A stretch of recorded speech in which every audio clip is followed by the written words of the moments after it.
Discernimiento de los espíritus. Autor Juan Bautista Escaramillo. Capítulo 7. Caracteres del espíritu diabólico acerca de los movimientos o actos de nuestro entendimiento, de todo contrarios a los caracteres del divino espíritu. No es la luz, dice el apóstol, tan opuesta a las tinieblas, como el espíritu de Dios es contrario al espíritu del demonio.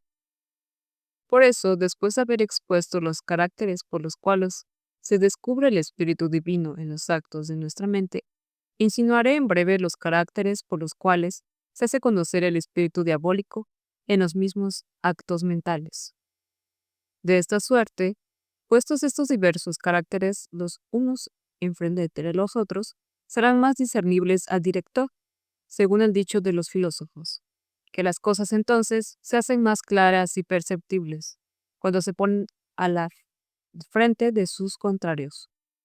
San Juan Crisóstomo es de parecer que nosotros quedamos vencidos del demonio, no porque no sean fáciles de conocerse los engaños que urde contra nosotros, sino porque teniendo a nuestro lado un enemigo tan formidable, nos estamos profundamente dormidos, sin velar un punto en nuestra defensa. Mas si tuviésemos, prosigue el santo, una serpiente venenosa en la cama, ¿podríamos dormir? Ciertamente que no. Antes estaríamos todos muy atentos para matarla. Y con todo eso, teniendo dentro de nosotros un enemigo tan formidable como es el demonio, vivimos sin pensar en eso, andamos muy negligentes y dormidos para nuestro daño. Ni sirve el decir, añade el santo, que la serpiente es un enemigo que yo lo veo, y por eso me defiendo. Pero al demonio no le veo, y por eso no le temo, porque por lo mismo que es enemigo invisible, y juntamente astuto y engañador, es más de temer y pide más vigilante defensa. Este pues alerta y bien prevenido de armas espirituales, mire de antemano sus artes y engaños, para que cuando él te quiera engañar, tú le engañes, como lo hizo el apóstol San Pablo, que con esta previsión y con la noticia de los pensamientos falaces que él suele ingerir, quedó vencedor de él. Para conocer, pues, estos conocimientos malignos con que el demonio se insinúa en nuestra mente, daré las contraseñas en el presente capítulo. Pertenecerá después al lector el valerse de ellas para sí mismo y al director para otros con aquella vigilancia y cordura que el santo doctor tanto encomienda. Primer carácter del espíritu diabólico. El espíritu diabólico es espíritu de falsedad, pero aquí es necesario que yo ponga antes una noticia que es menester tener siempre delante de los ojos para conocer las tramas con que el maligno espíritu se introduce, así en el entendimiento de que ahora hablamos como también en la voluntad de que hablaremos después.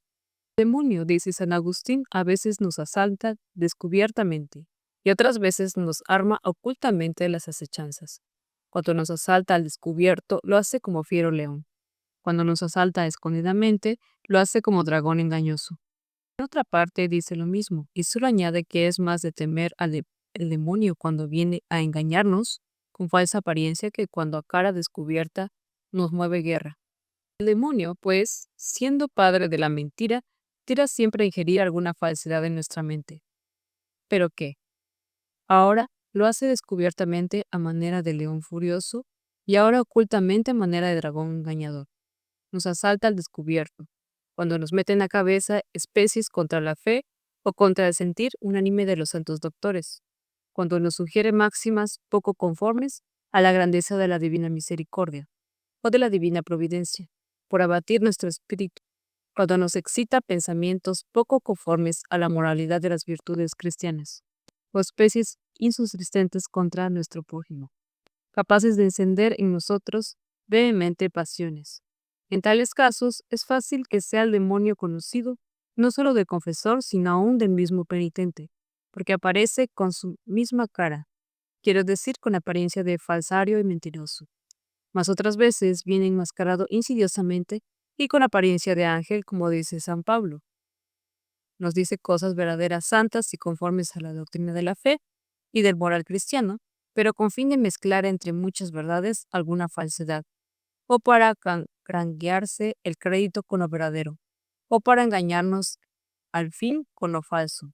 Y esto lo hace el malvado ahora por vía de sugestión, ahora por vía de aparición y clara elocución, Sé de una persona religiosa que el demonio le dio por largo tiempo pasto de santos pensamientos y devotos afectos. La engañó también muchas veces con fingidas apariciones de Jesucristo. Después comenzó a proponerle algunas máximas falsas, y encontrando en ella creencia, la indujo poco a poco a renegar de la fe. Los semejantes y no menos infaustos sucesos refiere Casiano, como el de aquel monje que, iluso del demonio, le indujo a circuncidarse y hacerse hebreo, y del otro que a persuasión del enemigo se dispuso para matar a su hijo, pretendiendo imitar el acto heroico de Abraham en sacrificar a su querido unigénito. Y también de aquel que se precipitó miserablemente en un pozo por una vana esperanza que el engañador le había sugerido, de que saldría ileso por mano de ángeles. Y finalmente de otro que, creyendo que conversaba familiarmente con los ángeles, trataba con los demonios y los adoraba bajo la mentirosa figura del Redentor. Confieso que cuando el demonio viene así, encubierto con aspecto devoto, no es tan fácil el reconocerle, o ya mueva interiormente los pensamientos, sino dejarse ver, o ya los insinúe con falsas apariciones. Y por eso debe examinar con mucha diligencia el director las máximas que en semejantes casos siente la tal persona, y si no las halla concordes con las reglas ciertas y seguras de la verdad que expuse en el capítulo precedente, crea seguramente que hay ilusión. Corríjale entonces y procure apartar lejos al enemigo, porque de otra suerte tomará mayor atrevimiento y más fuerte posesión con grave daño de la pobre alma. Así nos la avisa San Anselmo. Dice el santo doctor que cuando el demonio, engañando a nuestros sentidos con falsas apariciones, no aparta la mente de la justa y recta creencia u obra, y dice cosas que no son ajenas de un ángel santo. No hay error en la fe, mas cuando después comienza a proponer cosas falsas y erróneas, es necesaria gran vigilancia y un cuerdo discernimiento para no andar tras de él, sino antes quitarlo prontamente de alrededor. Y esta vigilante discreción debe estar en los directores, a los cuales toca examinar las máximas que pasan por la mente de sus discípulos, o que les sugiere de afuera para descubrir de qué espíritus son dominados, y para darles justa y segura dirección. Segundo carácter del espíritu diabólico. El espíritu diabólico, al contrario del divino, sugiere cosas inútiles, ligeras e impertinentes. El demonio, cuando no haya modo de insinuarse con la falsedad y mentira, por no padecer vergonzosa repulsa, se vale de otra arte maligna, y es que procura dar pasto al entendimiento con pensamientos inútiles, para que, ocupado con estos, no se emplee en otros pensamientos santos y provechosos. Para esto se interesan tantas distracciones que el pérfido mete en la cabeza de los fieles en tiempo de sus oraciones. A esto miran ciertas visiones de las cuales ningún buen afecto resulta. ¿Hay cosa en este mundo más santa ni más devota que las llagas de nuestro amabilísimo Redentor? Pues yo conozco una persona a quien el demonio por muchos años estuvo representando en todas sus oraciones las llagas de los sagrados pies, y en esta vista mental la tuvo sumergida.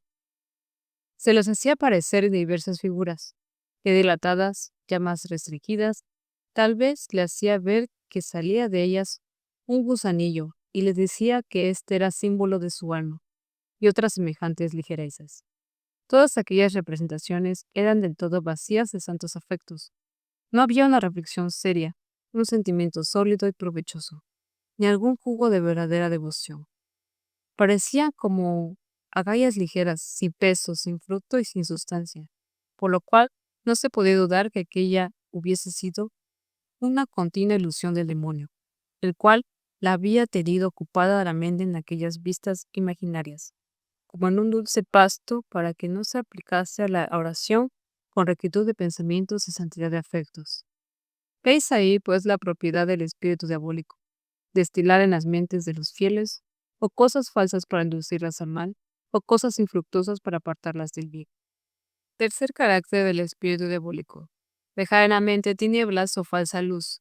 El demonio no solo es padre de la mentira, sino también de las tinieblas, y por eso cuando nos embiste el descubierto, hace lo que es propio suyo y produce en nuestra mente tinieblas, oscuridad y lobreguez.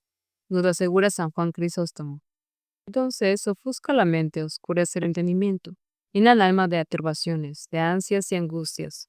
En estos casos es fácil de conocerle, porque produciendo afectos propios suyos por sí mismo se manifiesta.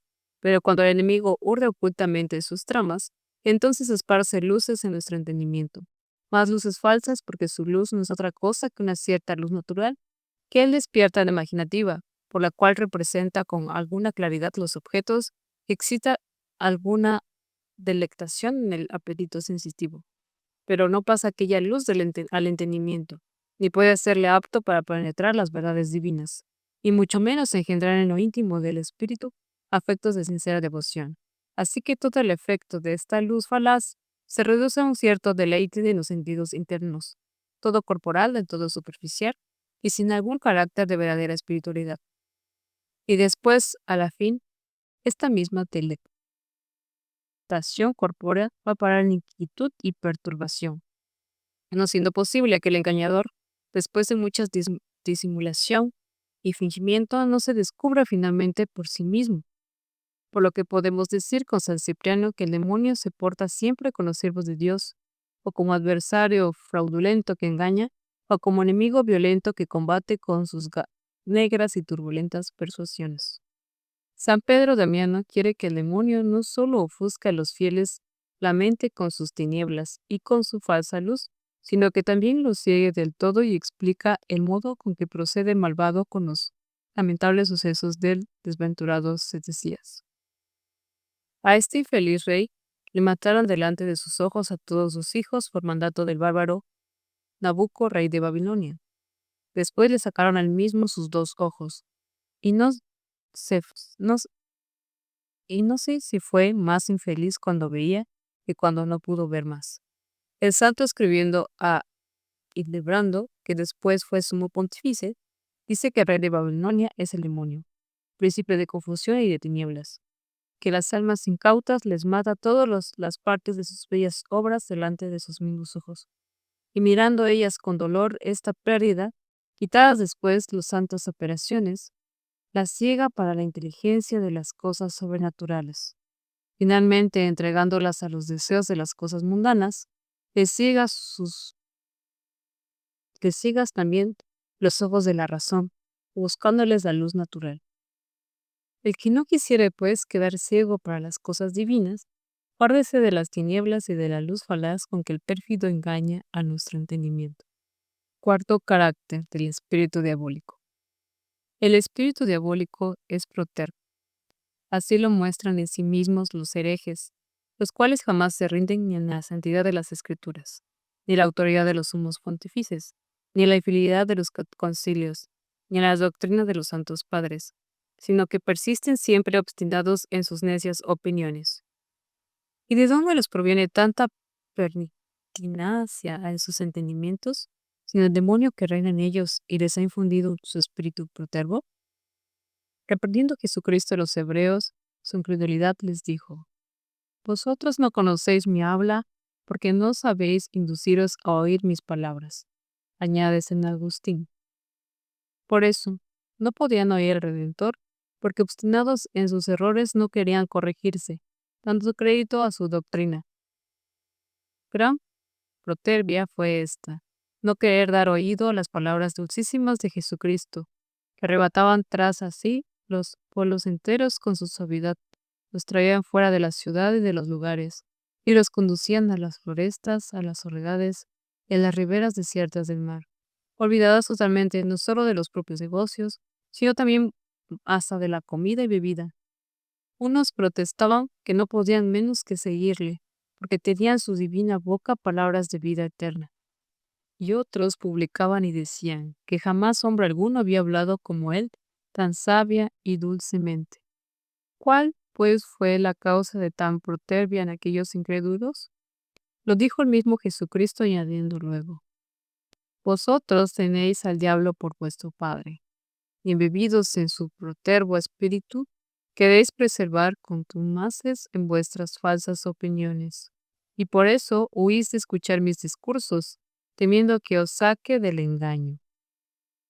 Como explica la glosa, tanta verdad es que el espíritu diabólico es espíritu de pertinacia.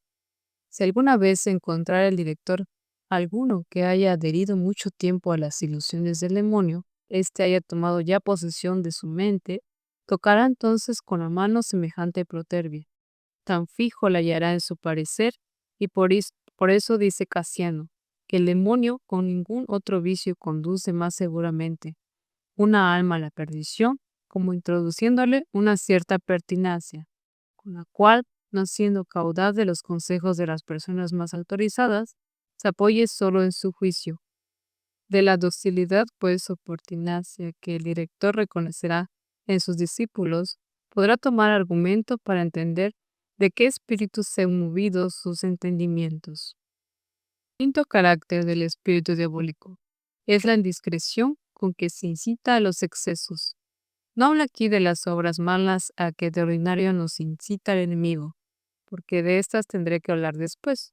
Hablo solo de las obras que parecen buenas, a las cuales él, tal vez fraudulentamente, nos estimula con alguna idea suya indiscreta. Y digo que incitándonos a ellas, el traidor, por fin malvado, procura siempre que nos apartemos de la rectitud con algún exceso, por lo cual la sola indiscreción en las obras buenas mayormente, si es notable y continua, da gran fundamento para creer que no son inspiradas de Dios, que ningún exceso es causa sino sugeridas de su enemigo.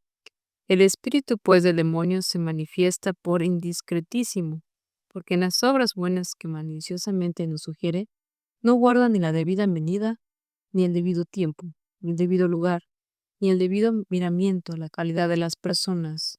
No guarda la debida medida, porque incitándonos, por ejemplo, a la penitencia, nos sugiere rigores excesivos, disciplinas muy ásperas, cilicios demasiado rígidos, ayunos muy largos, vigilias muy continuadas. Y esto lo hace por dos fines perversos. El primero, para dar cebo y pasto a la soberbia, porque después le pone a la vista a su penitente su larga maceración, para que tenga vana complacencia como de cosa señalada. Llega pompa de ella, sino con otros, a lo menos consigo mismo, como acostumbran los soldados haciendo ostentación y pompa de sus heridas.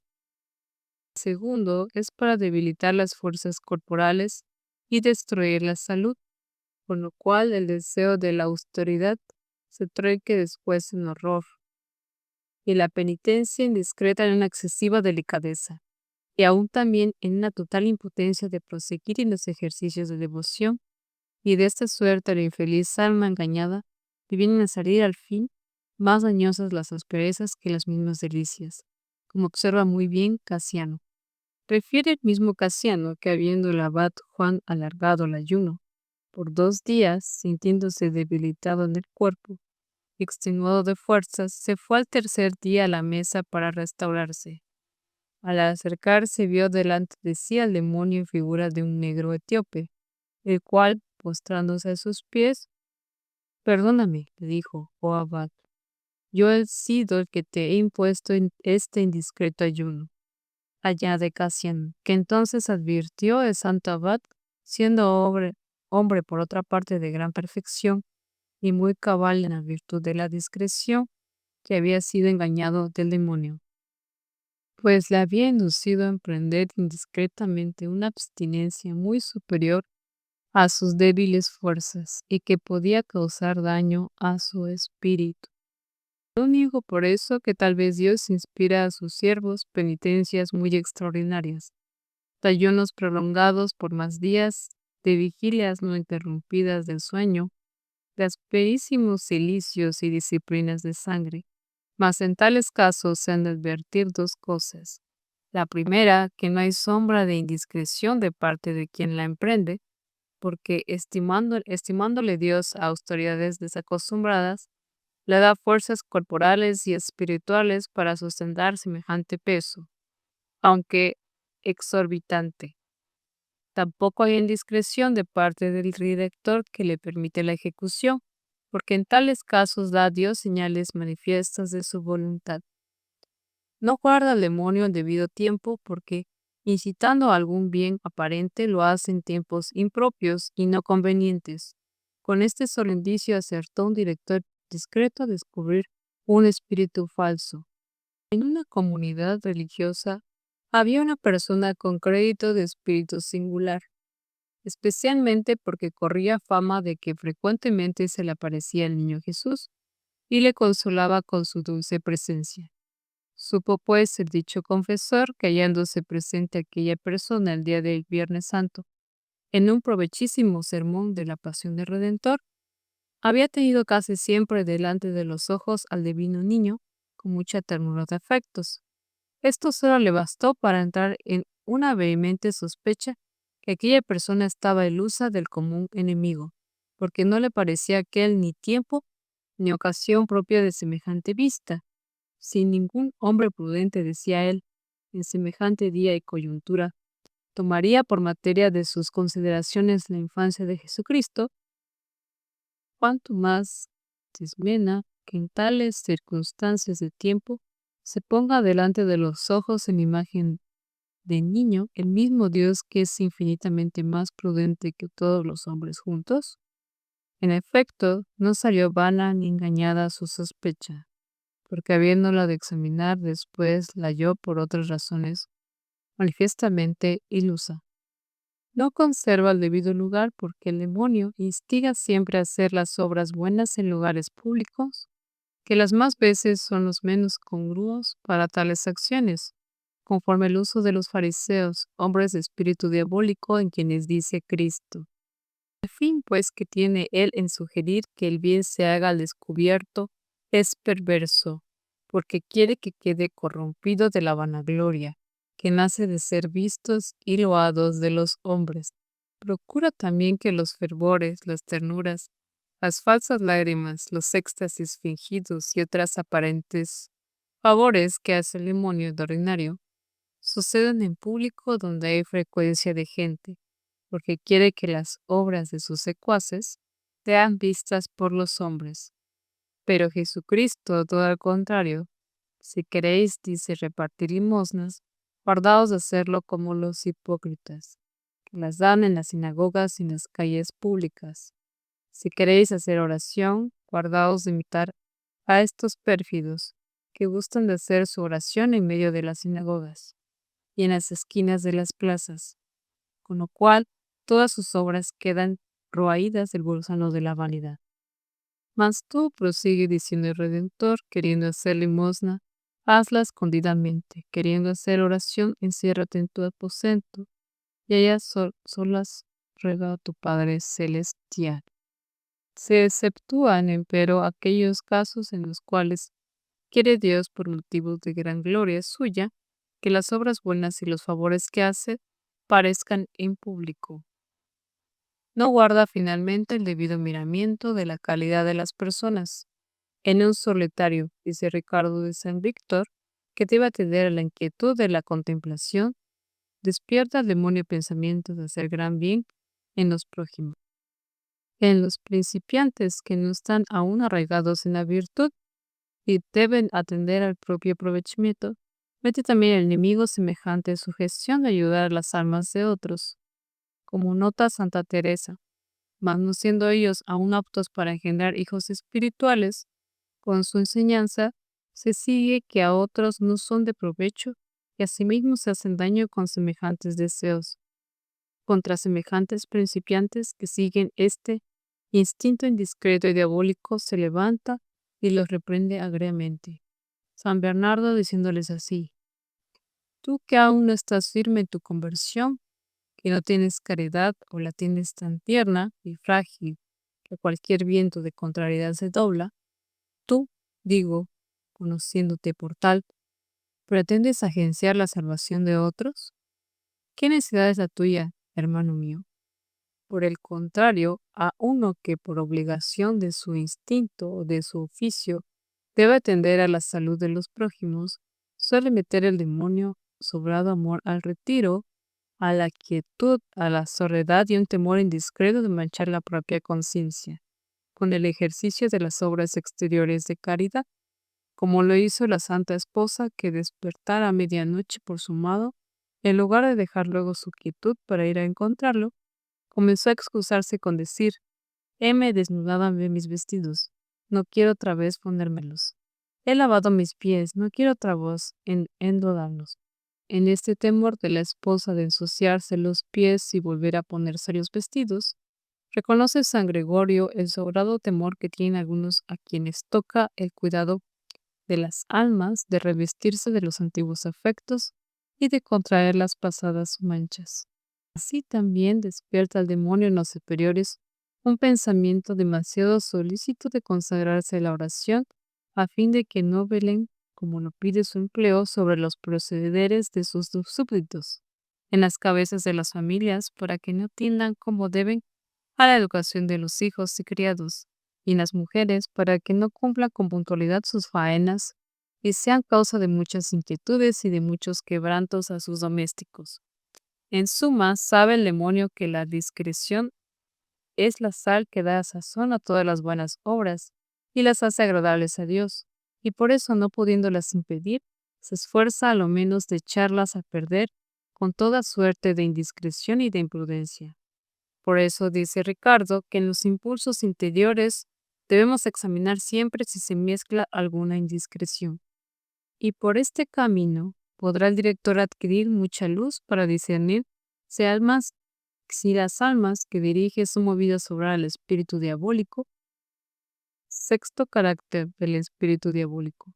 El espíritu del demonio quiere siempre pensamientos vanos y soberbios, aun en medio de las obras santas y virtuosas, por lo cual prosigue diciendo a Ricardo en el texto citado que para descubrir los engaños de nuestros enemigos debemos examinar si en nuestras obras humanas ya se sabe que el demonio mete siempre pensamientos de propia estimación, de preferencia y de desprecio de otros, esforzándose en todas las ocasiones a transfundir en nosotros la soberbia de su mente, con la cual se levantó hasta querer igualarse con el Altísimo.